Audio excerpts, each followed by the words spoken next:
community fridge can only do so much. Yeah, we have a lot of demand. This is the Collingwood Community Fridge and Pantry in Vancouver, which opened in February, providing free food to anyone who wants. Grace Wampold, the acting food hub coordinator, says demand is so high, most of the food is gone a few hours after stocking. Today we had a really big drop. On Thursdays we have drops at around noon.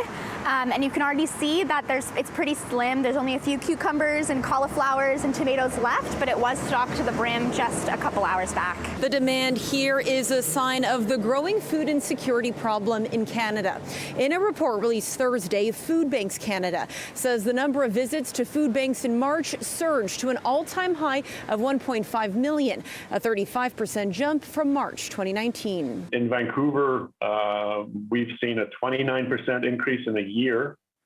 We're now looking after about 14,000 people a month, on top of probably 20,000 people in our agency distribution areas. The report says skyrocketing food and housing costs, high inflation, and low social assistance rates are behind the spike. Where does this end is an excellent question. Valerie Tarasic, a nutritional sciences professor and lead investigator at Proof, a program researching food insecurity in Canada, says improving people's financial situations through policy may be the way to address food insecurity long term. Whether that policy change is an increase in welfare benefits, or an increase in the minimum wage, or the introduction of the Canada Child Benefit, anything that puts more money in the pockets of people that are low income decreases the probability of food insecurity. This is something the Greater Vancouver Food Bank, which Long says started 40 years ago as what was supposed to be a temporary measure,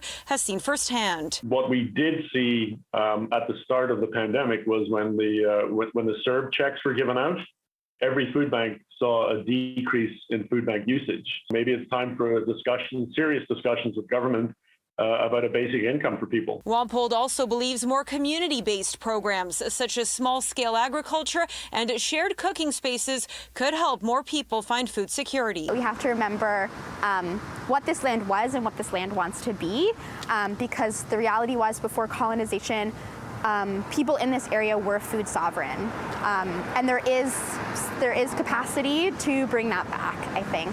In Vancouver, Monika Gul, City News.